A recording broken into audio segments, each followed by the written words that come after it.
Nobody at Lindbergh Middle School ever worried about the counselor. Nathan was the guy who kept protein bars in his desk drawer for kids who skipped breakfast, who remembered every student's name by the second week of school, who could talk a screaming seventh grader down from a panic attack in under 2 minutes flat. Parents called him a natural. Teachers called him a gift. None of them knew he'd spent 9 years learning how to stay calm while people were actively trying to kill him. On a Tuesday in October, 3 men walked through the front doors of that school, pretending to be parents on a campus tour. They were there for one specific 10-year-old girl, and they had a very simple plan to get her. They had no idea the quiet counselor down the hall used to do this exact kind of work for a living, and that in about 40 minutes he was going to remember all of it at once. I've worked at Lindbergh for 6 years, which around here practically makes me a fixture. My office is the smallest room in the building, tucked between the nurse's station and the supply closet, with a couch nobody's ever seen me sit on and a bowl of butterscotch candy that somehow never runs empty. Kids come in for all the ordinary reasons kids come to a counselor's office: test anxiety, a rough divorce at home, a friend group that turned mean overnight. I've gotten good at making all of it feel manageable, mostly because I know what actually unmanageable feels like, and none of what walks through my door comes close. Before this, I spent 9 years doing a very different kind of work, the kind that doesn't come with a job title anyone puts on a resume, in places most of the parents at back-to-school night couldn't find on a map. I don't talk about it. As far as anyone at Lindbergh knows, I did some government work before switching to education, and people generally stop asking once you say the word government in a certain tone of voice. The Tuesday this happened started like any other. 7th period was wrapping up. I had a stack of forms to finish for a student's IEP meeting, and Mia Alvarado was sitting across from me in the good chair, working through a breathing exercise before her math test.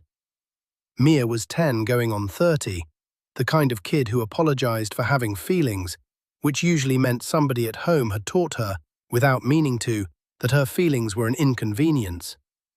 She came to see me twice a week, officially for test anxiety. Unofficially, I think she just liked having 45 minutes where nobody needed anything from her. 4 counts in, I said. Hold for 4. Out for 4. She followed along, eyes closed, hands flat on her knees the way I'd taught her. Down the hall, I could hear the front office phone ringing the way it always did around this time. PTA volunteers checking in on Tuesday afternoons. Nothing unusual about any of it. I had no idea I was about to spend the rest of that day being exactly what I used to be, instead of what I'd spent 6 years pretending to become. The men arrived a little after 3, right as dismissal traffic was building up in the front lot. 3 of them, business casual, the kind of clothes that cost more than they looked like they cost. They told the front desk they were prospective parents, in town for a job relocation, hoping for a quick walkthrough before enrollment season opened. It happens a handful of times a year. Nobody thought twice about it. Ms. Alvarez at the front desk, no relation to Mia, small-town coincidence, buzzed them in with a visitor badge and a laminated map, same as always. I noticed them because my office window looks out over the front walk, and something about the way they crossed the lot caught my attention before I even registered why.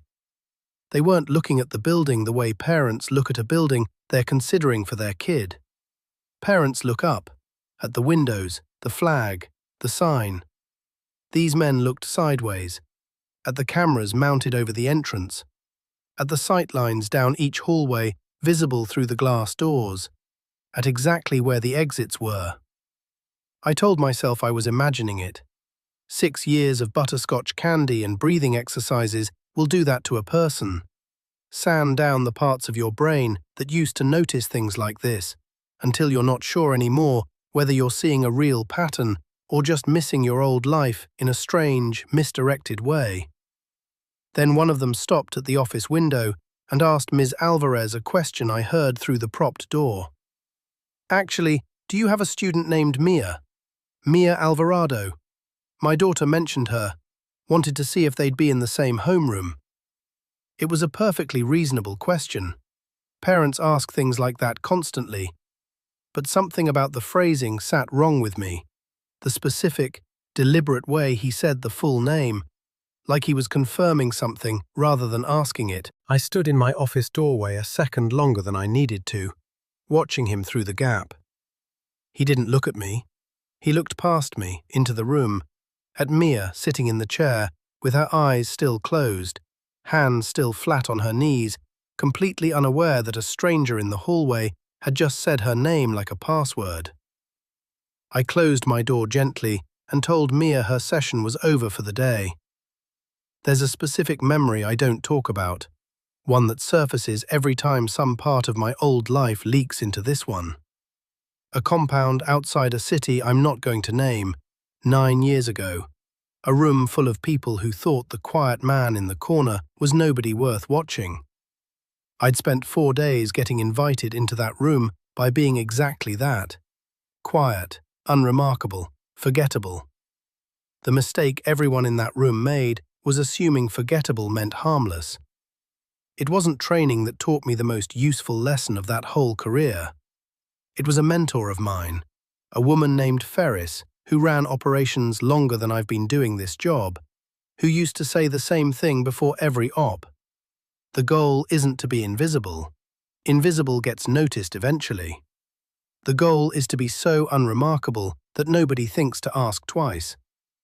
I left that life 9 years ago for reasons I still don't fully explain to people, not even the ones closest to me.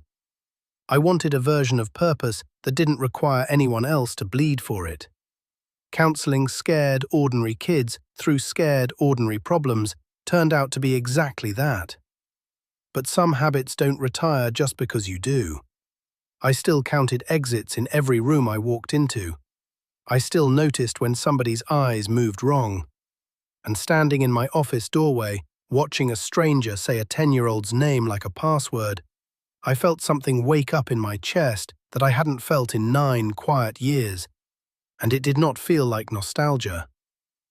I walked Mia to her next class myself, which wasn't normal, and made a show of chatting with her about her math test the whole way so it wouldn't look like anything.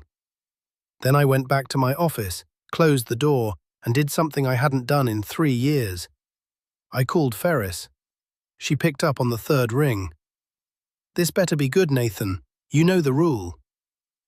The rule was simple. I'd left, and leaving meant not calling unless it actually mattered. I'd kept it for 3 years. "I need you to run a name," I said. "Alvarado. Family if there's anything recent. Court records, protection details, anything active." A pause, longer than I liked. "Give me 10 minutes." She called back in 6. Her voice had changed. Flatter, faster, the tone she used to use right before things got complicated in the field. "Elena Alvarado, scheduled to testify against a cartel logistics operation next Thursday. Federal protection detail approved 2 weeks ago. Implementation delayed due to budget review." My stomach went cold in a very specific, very familiar way. "Delayed how long?" "5 more days, Ferris said. "Nathan, is there a kid?" "Yeah," I said. "There's a kid." Ferris didn't say anything for a second. Then, "Get her somewhere safe. I'm making calls." I hung up and sat there for exactly 3 seconds before 3 things happened at once. The fire alarm went off, the front office phone stopped ringing entirely, and somewhere down the hall, a woman screamed. The alarm wasn't a fire alarm. I knew that before I was even fully out of my chair, because a real fire alarm doesn't come with the sound that followed it 3 seconds later. A single gunshot, close, fired into a ceiling tile rather than a person. The universal opening line of somebody letting a building know exactly how serious they were. I moved into the hallway instead of away from it, which is apparently not what 9 years of civilian life should have trained into me. But some things really do just stay. The front office looked like a photograph of itself taken half a second after somebody dropped a bomb inside the frame. Ms. Alvarez on the floor behind the desk, hands over her head. Principal Whitfield standing with his palms raised, talking in the low, careful voice administrators get trained to use for exactly this scenario and never expect to actually need. One of the three men, the one who'd asked about Mia, stood in the center of the room with a pistol raised, not aimed at anyone specifically yet, just present, just making sure everyone understood the new rules of the building. The other two men were already moving down separate hallways. I understood immediately what that meant. They weren't securing a perimeter for a robbery. They were doing a room-by-room search, methodically, and there was only one specific 10-year-old in this building worth searching room by room for. Teachers were doing exactly what the lockdown drills had trained them to do.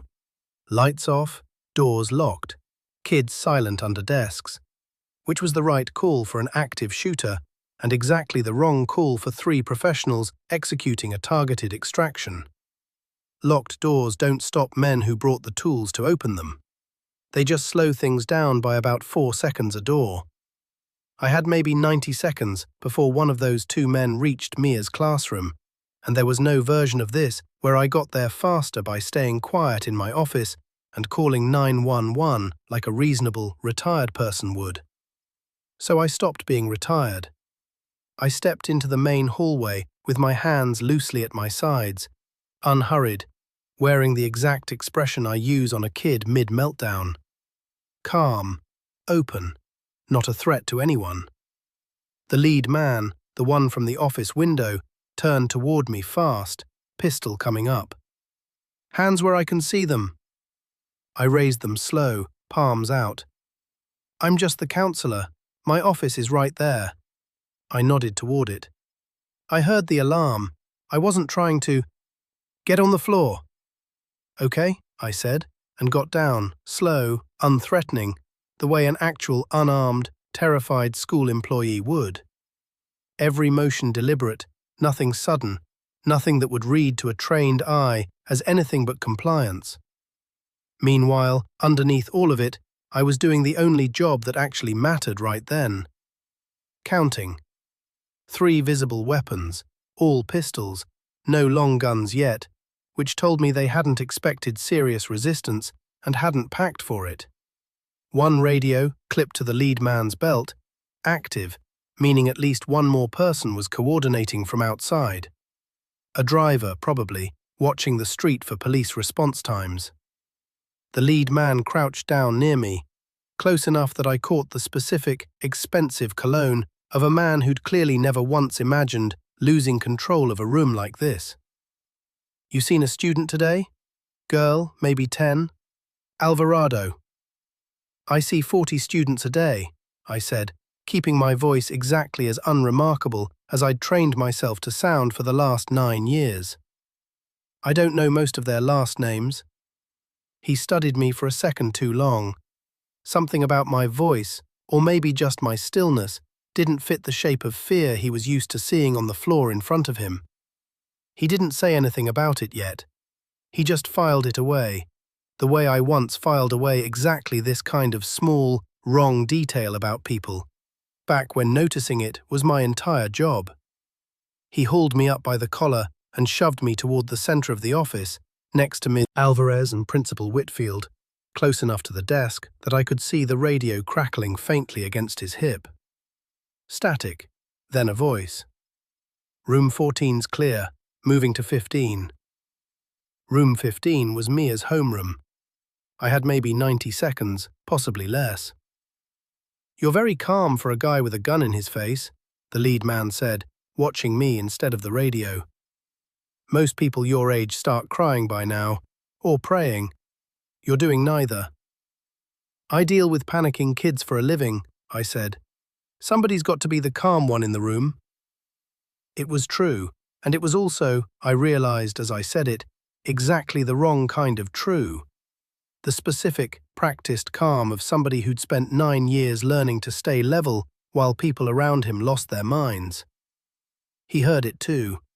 I watched it land on his face, a flicker of something between suspicion and recognition, the same flicker I used to watch cross the faces of men who was starting to realize the quiet guy in the corner had been listening the whole time. "What'd you do before this?" he asked. Not casual, testing. "Grad school," I said. "Then this." "Huh." He crouched lower, close enough now that I could see the fine details most people miss. A callus pattern on his trigger finger that didn't belong to a man who'd learned to shoot recently. A way of standing that kept his weight balanced even while crouched. Professional habits worn into a body the same way mine were, just from the other side of a line I used to patrol. "You ever serve?" "No," I said evenly, holding his eyes instead of looking away, because looking away was the one thing a genuinely frightened man in this position would do, and I needed him to keep being just slightly unsure. He almost believed me. I could see it settle, then unsettle again, half a second later, like a coin that hadn't quite decided which way to land. Behind him, the radio crackled again. "15's empty. Kids not here, moving to the gym." They were running out of rooms, which meant they were about to start checking the ones that were harder to search quietly. The ones with more people in them, more variables, more ways for this to go wrong for everyone in the building at once. Then his phone buzzed. Not the radio, an actual phone call, and he stepped back a few feet to take it, gun still trained loosely in my direction. I only caught his half of it. "Yeah, we're in. It's taking longer than it should." A pause. "No, the mother's not here. We knew that already. We just need the kid. That's the whole point. That's the leverage." Another pause, longer, and something in his posture changed, stiffened. "She said what?" Okay, I hear you. We'll have her in 10 minutes. Tell your guy to hold off on anything with the mother until we confirm." He hung up and looked, for the first time since he'd walked through the front doors of Lindbergh Middle School, less like a professional executing a plan and more like a man who'd just been reminded how much was riding on the next 10 minutes not going wrong. That told me two things. First, this was bigger than 3 men and a school. There was a second team somewhere near Elena Alvarado herself, waiting on this one to close out before doing something to her directly, which meant the clock on this wasn't just about Mia anymore. Second, and more useful to me, whoever he'd just spoken to didn't trust him completely either, which meant the whole operation was running on more anxiety than competence. Anxious, competent men are dangerous. Anxious, insecure men make mistakes. I needed him to make one. Principal Whitfield, God love him, chose that exact moment to try reasoning with him, hands still raised, voice shaking. "Please, she's 10 years old. Whatever this is about, you don't need to." The lead man backhanded him without even really looking, more reflex than violence, and Whitfield went down hard against the filing cabinet. Miss Alvarez gasped. I didn't move a muscle, which, I'm fairly sure, bothered him more than if I'd flinched. "Radio check," he called out, and one of the other two answered, voice tight. "Gym's clear too. She's not on this floor." "She's got to be somewhere," he snapped, and for just a second, frustration cracked through the professional shell, loud enough that his focus slid off me entirely, toward the hallway, toward the radio, toward a plan that was falling apart 4 rooms faster than he'd budgeted for. That was the gap. Not a big one, maybe 2 seconds, the kind of gap that means nothing to somebody who's never been trained to look for it, and means everything to somebody who has. I moved before I'd finished deciding to. My hand closed over his gun wrist and turned it a precise, practiced 1/4 inch past comfortable. The exact motion I hadn't used in 9 years and somehow hadn't lost a single degree of. The pistol came free before he'd even registered his own hand opening. I put him into the filing cabinet Whitfield had just been thrown against. Controlled, no wasted force, the kind of takedown that looks almost gentle from the outside and feels like the whole world tilting sideways from the inside. Ms. Alvarez screamed. Whitfield, still on the floor, stared up at me like he was watching a completely different person than the man who'd handed him his coffee that morning. Down the hall, the other two men heard the commotion and came fast, which was, honestly, exactly what I needed them to do. I'd rather have all three of them converging on one hallway than spread across a building full of children. I met the first one at the doorway before he'd finished processing what he was walking into. The second one got as far as raising his weapon before I'd already closed the distance, and after that, none of it took more than a few seconds each. Quick, decisive, nothing showy, nothing more than exactly what the situation actually required, which was the entire lesson Ferris spent 9 years drilling into me in the first place. By the time the first police unit reached the front doors, all three men were down, disarmed, and the only sound left in that office was Ms. Alvarez, crying with relief instead of fear. The police swept the building, room by room, and somewhere in the chaos of that, a black government sedan pulled up that didn't match any agency logo the responding officers recognized. Ferris got out of it herself, grey-haired now, moving slower than she used to, but with the exact same posture, the kind that makes rooms quiet down a little without anyone deciding to be quiet. She found the incident commander first, showed him credentials that made his eyebrows go up in a specific, familiar way, and asked one question. Is Nathan Reyes in that building? The counselor? Yeah, he's the one who… I know what he did, Ferris said, and something in her voice made the commander stop talking. Good. Then you already know you don't need to worry about how he did it. By the time she found me in the hallway, I was sitting against the wall with a paramedic checking a cut on my forehead I hadn't noticed until right then. Ferris crouched down next to me, the way she used to before every op, and looked at me for a long moment. You good? I'm good, I said. You know you can't keep pretending you retired from this after a day like today. I didn't stop being able to do it, I said. I just stopped needing to. She almost smiled at that, which for Ferris was the equivalent of a standing ovation. Elena Alvarado's protection detail just got approved for immediate deployment, effective about 4 minutes ago. Funny how fast budget reviews move once 3 armed men storm a middle school. Funny, I agreed. She stood, brushed off her knees, and looked down the hall toward the office, toward Whitfield, still shaking hands with a paramedic, toward Ms. Alvarez, wrapped in a blanket someone had found. 400 for what it's worth, Ferris said. You were always better at this job than you let yourself believe. Both of them. Mia found me 20 minutes later, hair still messy from being hustled out of a supply closet where her teacher had hidden 6 kids the second the alarm went off. She walked straight up to me, ignoring the police tape, the paramedics, all of it, and wrapped both arms around my waist before I'd even fully stood up. Are you okay? She asked, into my shirt. I'm okay, I said. Are you? She nodded, then pulled back and looked up at me with the particular seriousness only a 10-year-old can manage. Ms. Alvarez said you did something, like a hero thing. I talked to some people, I said. That's mostly all I do here. Mia considered that for a second, the same careful, skeptical way she considers everything, and apparently decided not to push it, which was its own kind of mercy. Can we still do breathing exercises tomorrow, before my retest? Wouldn't miss it, I said.